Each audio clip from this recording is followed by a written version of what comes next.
Welcome back to Discrete Math. I'm Dr. Jeff Groh. Today we're going to talk about mathematical induction and recursion. First, let me give you a domino description of mathematical induction. Let's suppose that you have a list of propositions.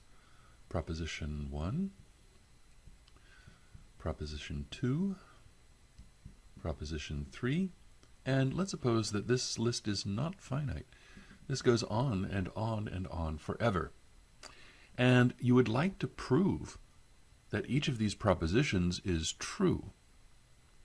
How can you prove an infinite number of propositions are true? Well, the way that you do it is you line them up and show that if proposition n is true, then the next proposition is also true. That doesn't prove any particular proposition is true.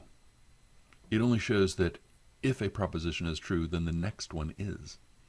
This is the domino trigger. This allows, if one of these to fall, the next one will fall down the line. But to get the whole thing started off, you have to also prove that the first proposition is true. Once it's true, this induction trigger will imply that the next one's true, and that implies that the next one is true, and on down the line.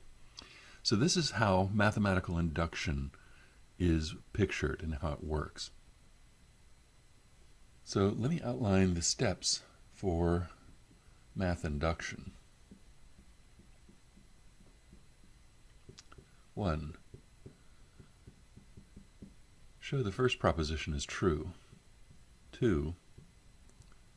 We need to show that if the nth proposition is true, then the n plus first proposition is true, an implication. And then, of course, we conclude that the nth proposition is true for all n in the set of natural numbers. So we'll have an infinite number of statements proved to be true in finite time with a finite set of steps to follow. Let me outline this process.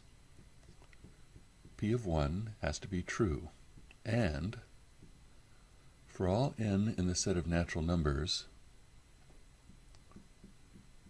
P of n implies P of n plus 1. That implies for all n in the set of natural numbers,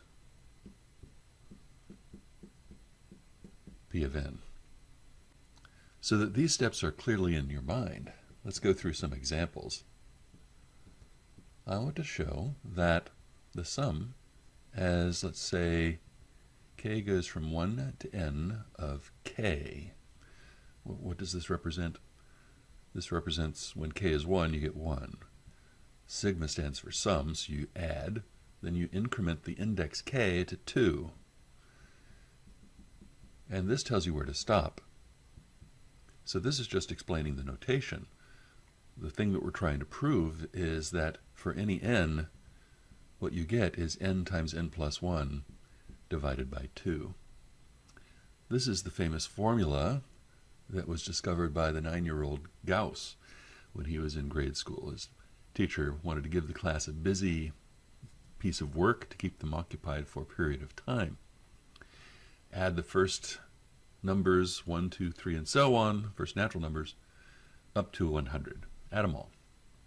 And so the other students were furiously working away on their slates, adding up all these numbers, whereas Gauss figured out how to do it before his teacher finished describing the problem and laid down his slate with the answer on it. And it turned out Gauss was the only one who got the answer right. How did he do it? Well, he figured out if I have 1 plus 2 plus 99 plus 100, then 1 plus 100 is 101. 2 plus 99 is also 101. And they have how many pairs like that? There are 50 pairs. So notice that this is 100 times 101 divided by 2. So Gauss figured out it was 5,050 before his teacher finished reading the problem and laid down his slate. However, how can we prove that this formula always works, not just on any particular example? We need to show that this is true for each n in the set of natural numbers. That means there are an infinite list of propositions to prove. There's the proposition when n equals 1. Is that true? Do you get equality when n is 1? Do you get equality when n is 2? When n is 3? And so on. You can check a finite number of examples, but how do you prove it's true no matter what natural number you plug in? And the answer is, we'll use math induction. The first thing we need to do is we need to show it's true when n equals 1. So the sum, as k goes from 1 to 1 of k, is just 1. You plug k equals 1 in, and that's where you stop. What about 1 times 1 plus 1 over 2? Well, that's 2 over 2, which is 1. Those are equal, and so the n equals 1 case yields a true proposition.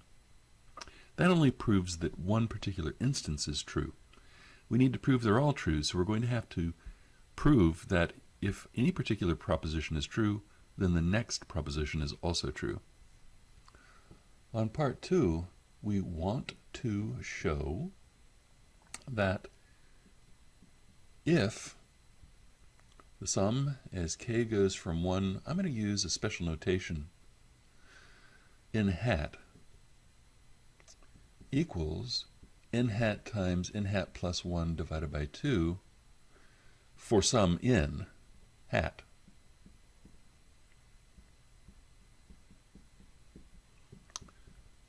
Then the next proposition will also be true.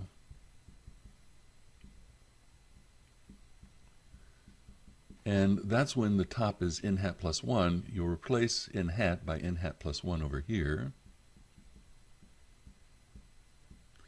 So we would like to prove that if this holds somewhere, then this will hold on the next somewhere.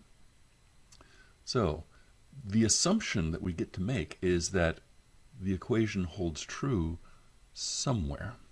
So that's called the induction hypothesis.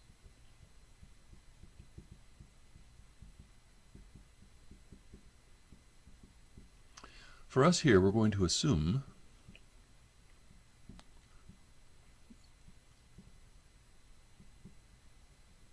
that the sum as k goes from 1 to n hat of k is n hat times n hat plus 1 divided by 2, not everywhere, but somewhere, for some n hat.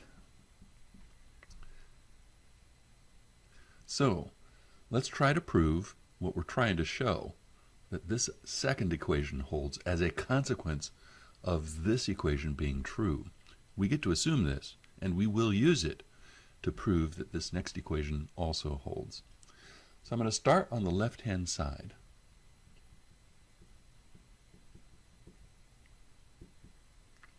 And note, that's the sum of just one additional term compared to the sum on the left-hand side of our induction hypothesis. This is 1 plus 2 plus 3 all the way out to n hat. This just adds one more term.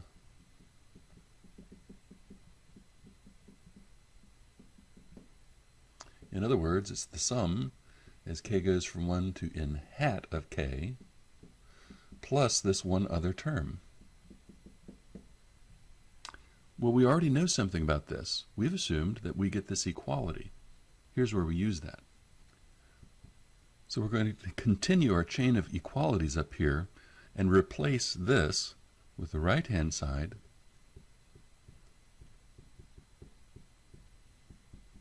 and we still have this additional term. Now, here we're adding fractions. When you add fractions, you need a common denominator. So I'm going to give a common denominator over here. And Also note, and you should also be aware that when simplifying expressions like this, you should factor first. What can I factor out?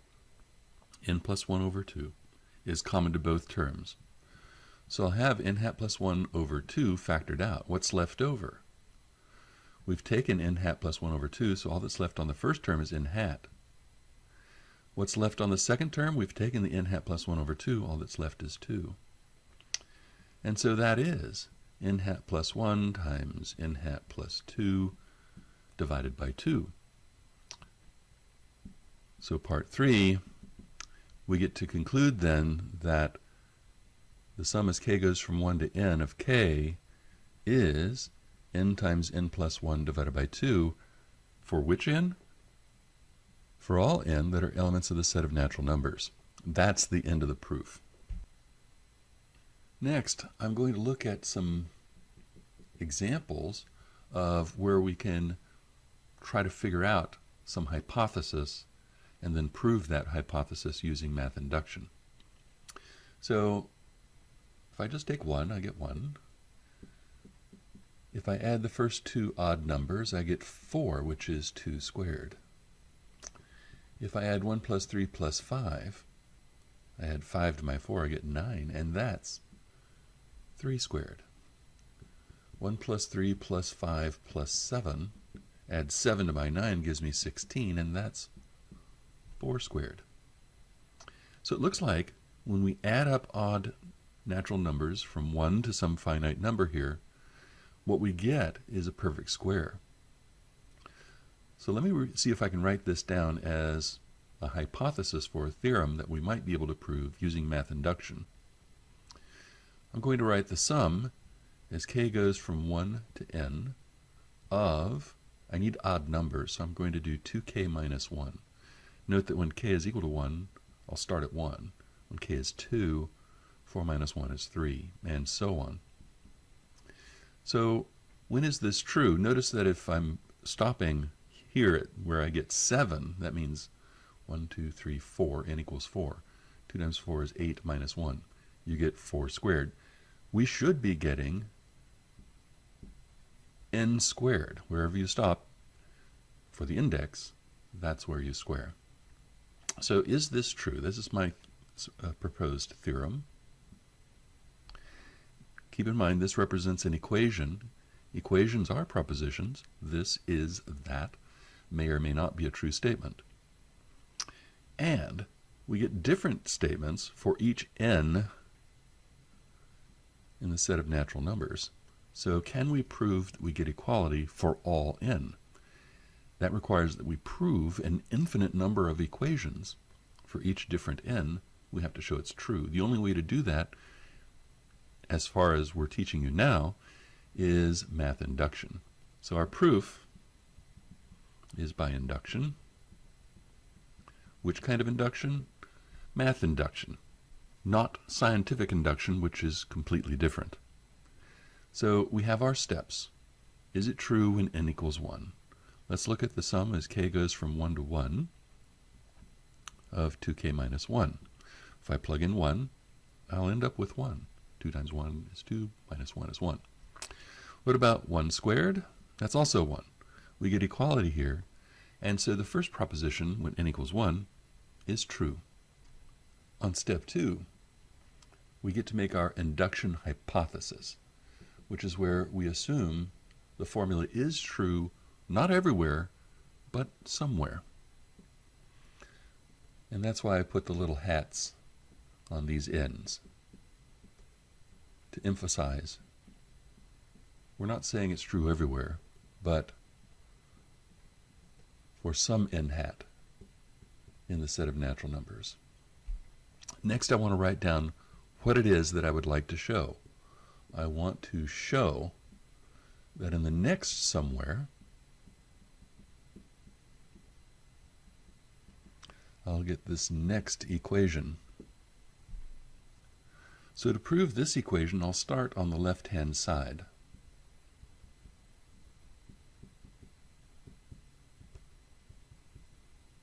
I need to work my induction hypothesis into this. So I'm going to split off the first n hat terms and leave the n hat plus 1 term by itself. So I'm going to write this as the sum as k goes from 1 to n hat of 2k minus 1. That's only going to leave off that one term. So to this, we need to add that last term, which is 2 times n hat plus 1 minus 1. Notice that this is the same thing as 2n hat plus 1. We'll distribute the 2. We'll get a plus 2 minus 1 gives us only plus 1. So this term simplifies. This term we will use the induction hypothesis on. We get to replace this entire notation for n hat squared, but we still have this last term, 2n hat plus 1. This is a quadratic that we can factor. In fact, it factors as a perfect square, n hat plus 1 quantity squared, which is what we wanted to show. So in step 3, therefore, the sum as k goes from 1 to n of 2k minus 1 is n squared, and this is true for all n in the set of natural numbers. On this next example, I want to show this sum as k goes from 0 to n of 2 to the k is 2 to the n plus 1 minus 1. You might recognize that this is a geometric series and that this is the formula for the nth partial sum of a geometric series. But also, a key element to note is that we're not proving this true for all natural numbers, but for all whole numbers.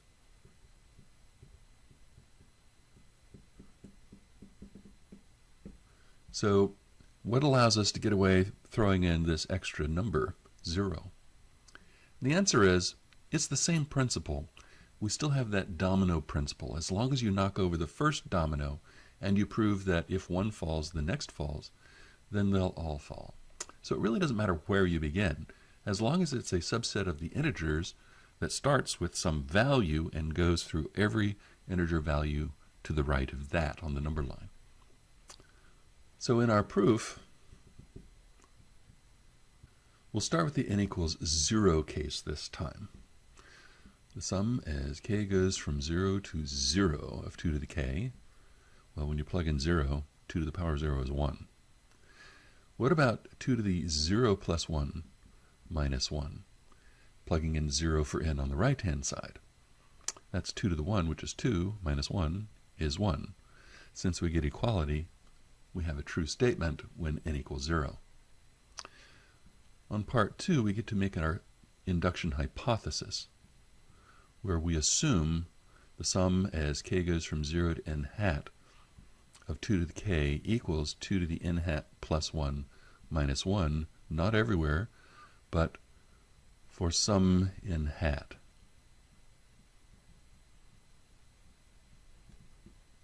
In our new set. While not absolutely necessary, I like to show what it is that we're trying to shoot for, what it is that we want to show, a standard mathematical abbreviation for that phrase. We want to show that if we're adding from k equals 0 to n hat plus 1 of 2 to the k, we get 2 to the n hat plus 1, or n hat plus 2 minus 1. So here's what I'm trying to show. We'll start on the left-hand side.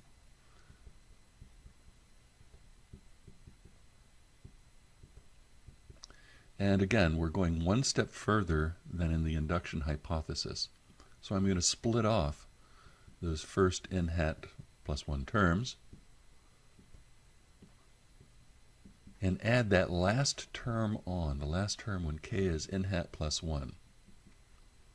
That's the one remaining term not represented in this part of the sum. Here we use the induction hypothesis.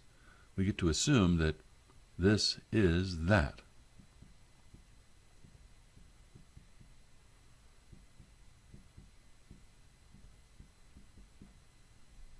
Notice that I have like terms. These terms are the same, and so I get 2 times 2 to the n hat plus 1, and still minus 1. 2 is 2 to the 1, and when I multiply powers of 2, I add the exponents. But when I add the exponents, I get 2 to the n hat plus 2 minus 1. And then I realize that's exactly what I was trying to prove.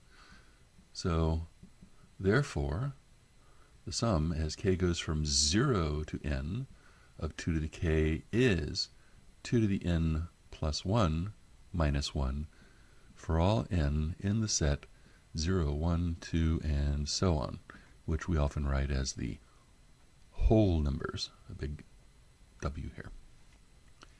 Equations aren't the only types of propositions that we can prove using math induction. What about inequalities? Let's show that n is strictly less than 2 to the n for all n in the set of natural numbers. So when n equals 1, 1 is strictly less than 2 to the 1, which is 2. What about when n is 2? 2 is less than 2 squared, which is 4. And how do we do this for all n in the set of natural numbers? We're going to need math induction.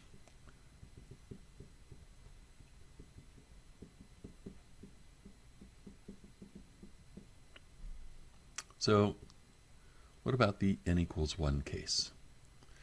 The left-hand side is just 1. The right-hand side is 2 to the 1, which is 2. Now 1 is strictly less than 2, and so that verifies the truth of the inequality for n equals 1. Next, we get to make our induction hypothesis, where we assume that n hat is less than 2 to the n hat for some n hat. Not everywhere, but just somewhere. What is it that we want to show? We want to show that n hat plus 1 is strictly less than 2 to the n hat plus 1. Okay, so how do we do that? It might be less clear where you start. We'll start on the left-hand side. And we'll use the induction hypothesis. We know that n hat is smaller than 2 to the n hat, but we still have this plus 1 left over. Now, is smaller than 2 to the n hat plus 2 to the n hat. 1 is as small as you're going to get. If you had n hat equals 0, you might be able to get there, but for any natural numbers, it's going to be strictly less than. So now I have two terms. This is some tricky work right here.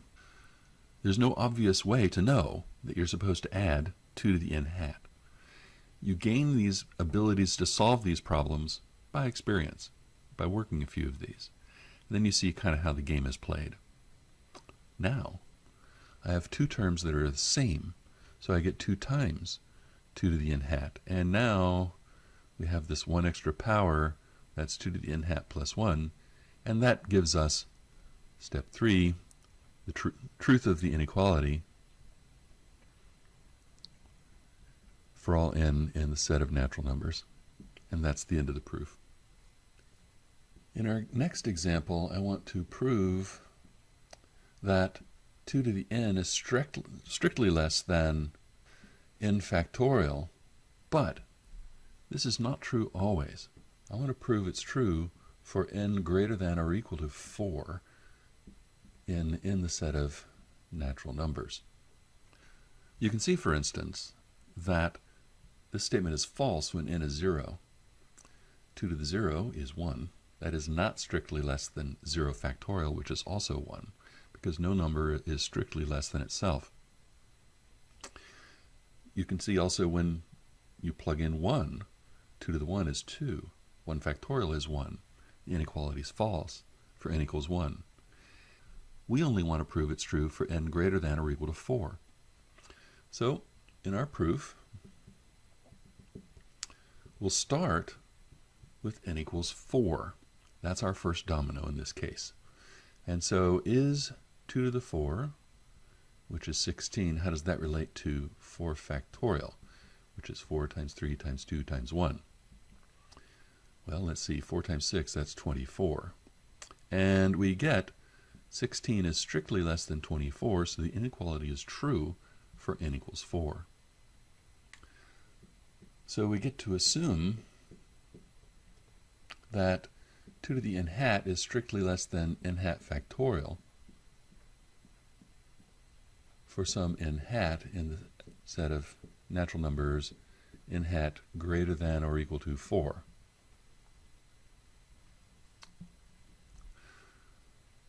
You should note that if you have some experience with calculus, you know that factorial growth is faster than exponential growth. So we expect the n factorial to dominate the exponential function 2 to the n eventually. Maybe not at the beginning, but at least eventually this one's going to dominate.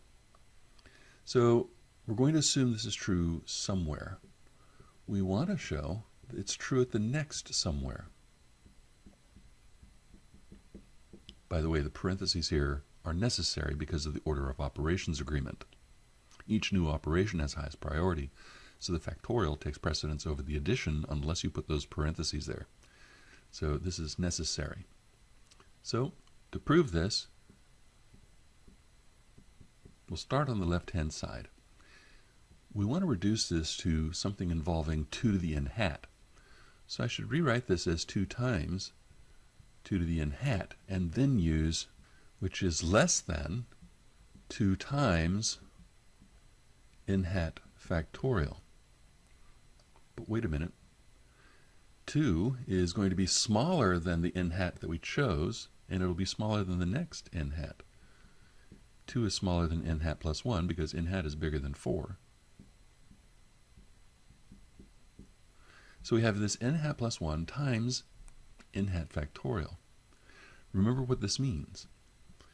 We have n hat plus 1, and n hat factorial means n hat times n hat minus 1 times 3 times 2 times 1. And so now what we're getting is n hat plus 1 factorial, which is what we're trying to show. So on 3, we've now shown 2 to the n is strictly less than n factorial for all n in the set of natural numbers n greater than or equal to 4, and that's the end of the proof. In our next example, I'm going to make a definition for harmonic numbers.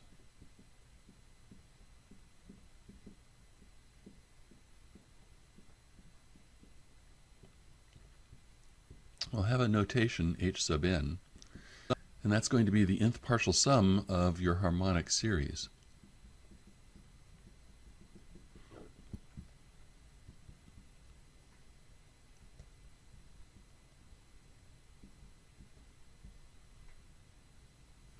So we're just adding the harmonic series, not forever. We know that that diverges from our experience in calculus 2, but up to some finite number n. We'll get what are called these harmonic numbers.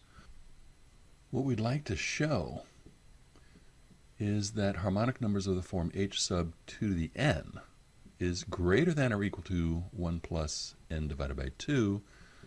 And where is that supposed to be true? For all whole numbers. So in our proof, we'll begin with n equals 0.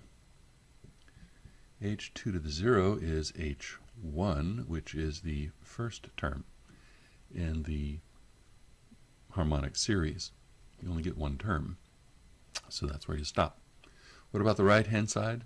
1 plus 0 divided by 2 is 1. 1 is greater than or equal to 1, and so we get the truth of the first conditional inequality. On part 2, we get to assume h2 to the n hat is greater than or equal to 1 plus n hat divided by 2 for some n hat in the set 0, 1, 2, and so on, the set of whole numbers. What we want to show is that h2 to the n hat plus 1 is bigger than or equal to 1 plus n hat plus 1 divided by 2. By the way, we can simplify this by adding these fractions by finding a common denominator. And that's going to be n hat plus 3 divided by 2. This will be equivalent to showing what we wrote down earlier. So we'll begin on one side.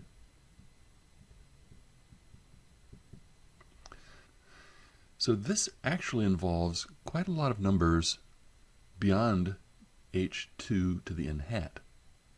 Yes, it involves all of those, the partial sum, up to 2 to the n hat.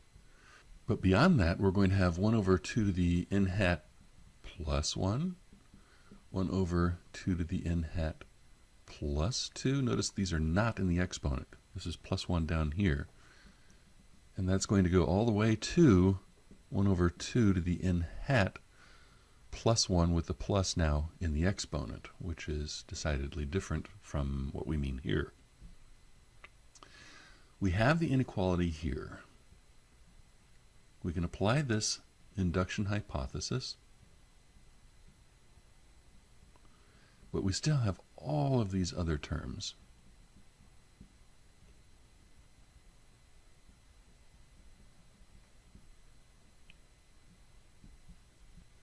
How many of these terms do we have? Well, we have 2 to the n hat of them. We have 1 plus 2, and this last term can be expressed as 2 to the n hat plus 2 to the n hat, or 2 times 2 to the n hat, which is this. So there are 2 to the n hat of these extra terms. I'm not going to do anything with these first 2 terms, but to make these numbers smaller, I need to make the denominators bigger, and one way to do that is to write them all as this one largest denominator.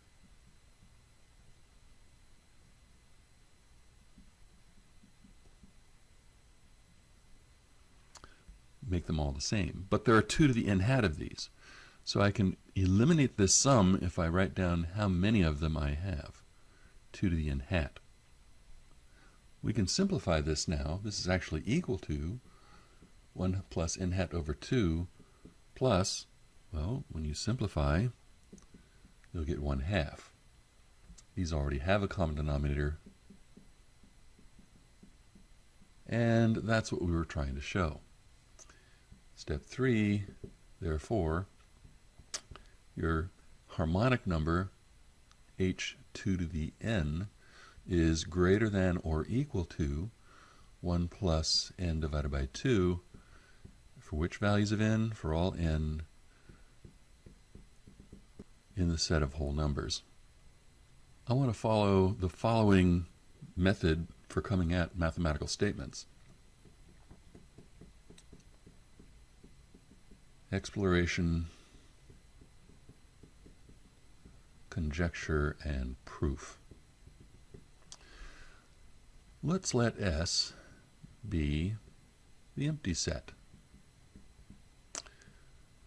Notice that the cardinality of this set is 0, cardinality being the number of elements in that set. The power set is the set of all subsets of the empty set. Well, the empty set is a subset of every set. Normally, the empty set is a subset of every set, but so is the set itself. But in this case, the set itself is the empty set. So that's all you get. Now, you can see the cardinality of the power set is 1. We only have one element in the power set of the empty set. Let's look at another example. Let's suppose our set is a singleton. It has the number 1.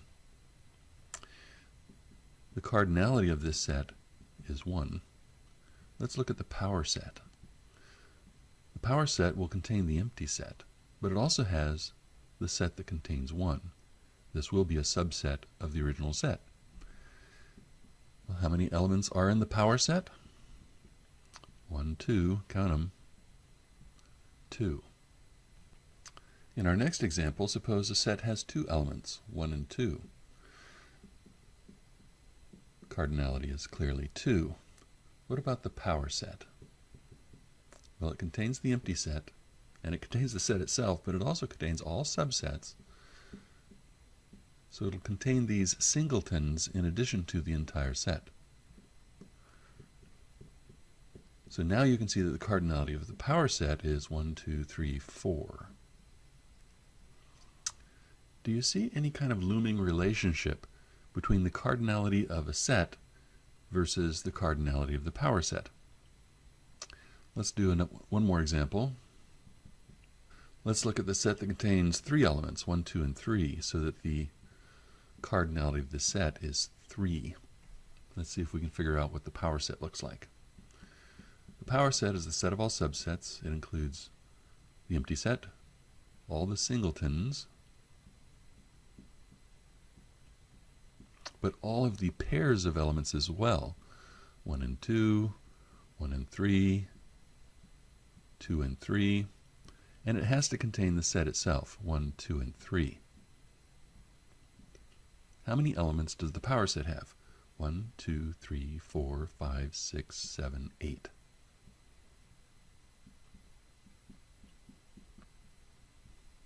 Notice that this is 2 cubed. So if the cardinality is 3, it looks like the power set has a cardinality of 2 to the power of 3, and that's 8. So now let's make a hypothesis. This is our conjecture. If the cardinality of a set is n, then the cardinality of the power set of S is 2 to the power of n. What we're trying to show then is that this equation holds for all n in the set of whole numbers. In other words, we have an infinite list of propositions to prove for each of these different values of n. It seems like the perfect candidate for proof would be a proof by mathematical induction.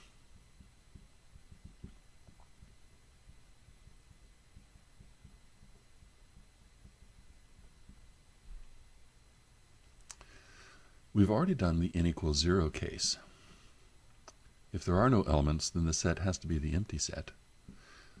The power set will be the set that contains the empty set, and that's all. And here, cardinality of S is 0. Cardinality of the power set of S is 1, which is 2 to the power 0. And so we get a confirmation of this result when n is equal to 0. For part 2 of the proof, we're going to suppose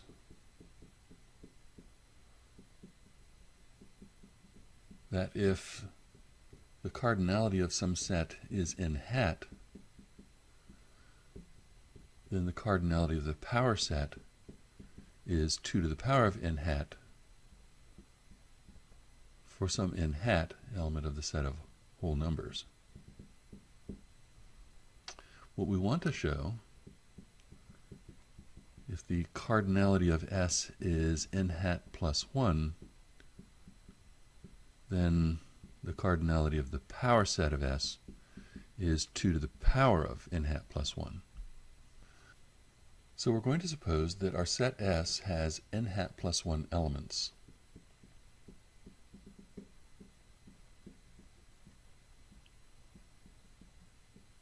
And the plus 1 is in the subscript. Then notice that this is equal to the set A1, A2 through AN with one extra term added.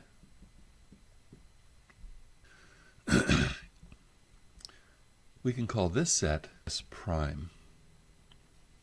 Notice that the cardinality of S prime is n hat. It has n hat elements. But now let's look at how you would construct the power set of S. It would have to include all subsets of S prime, plus a whole bunch of other things. What are these other things? Well, the set that contains this additional term has to be included as an additional set that we're throwing into the mix. But you have to union this to all of the elements in here as well.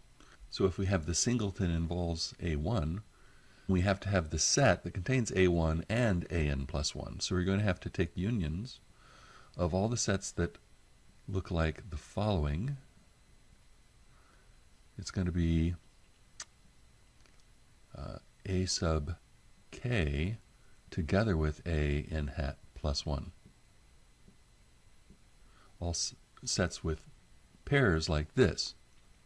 And then we have to do sets that have two elements from S prime thrown in with this additional term. So basically, we have to throw on to the power set of S prime all the things in the power set of S prime with this additional set added. So we can look at it like this. It's the union for all S hat that are elements in the power set of S prime of S hat union this one additional element, the set that contains the set that contains n hat plus 1. We're throwing in this singleton with all of the other elements in the power set of S prime. So we're adding in all of these additional sets together with the power set of S prime. Well, throwing on one term to every element in the power set of S prime just adds the same number of elements as the power set of S prime. In other words, by our induction hypothesis, the cardinality of the power set of S will be the cardinality of the power set of S prime plus another one of the same thing. By the induction hypothesis, that's 2 to the power of n hat plus another 2 to the power of n hat, which is 2 to the power of n hat plus 1. Therefore, cardinality of S equals n implies cardinality of the power set of S is 2 to the power of n. And that's the proof. Let me see if we can connect what we're doing here with math induction with some things that we've done before. Let's suppose I have the intersection k equals 1 to n of a bunch of sets sk, but I wanted to look at the complement of that. Show that that is the union for k equals 1 to n of sk complement. The complement of the intersection is the union of the complements.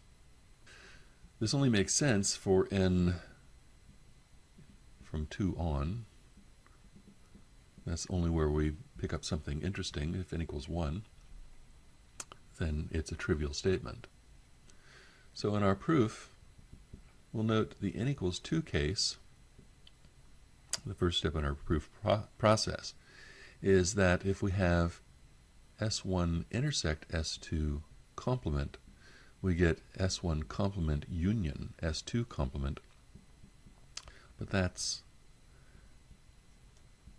De Morgan's law. So this is true by De Morgan's law. Then we're going to suppose it's true for some n.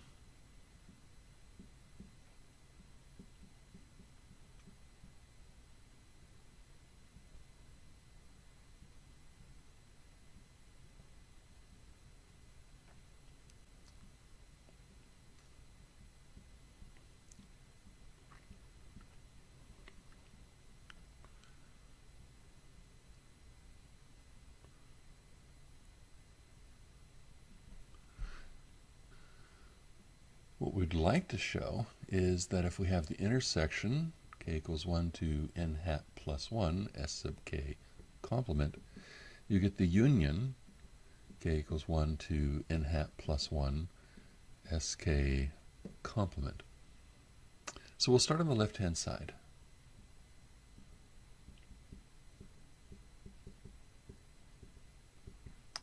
We can write this in a very special way. We can write this as the intersection k equals 1 to n hat sk, and then take that and intersect it with s n hat plus 1, and then take the complement. We can think of this as the complement of the intersection of two sets, this set and this set. So by De Morgan's laws,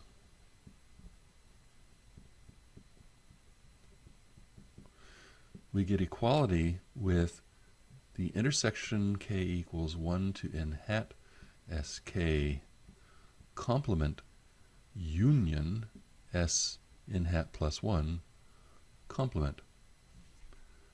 We can now use the induction hypothesis.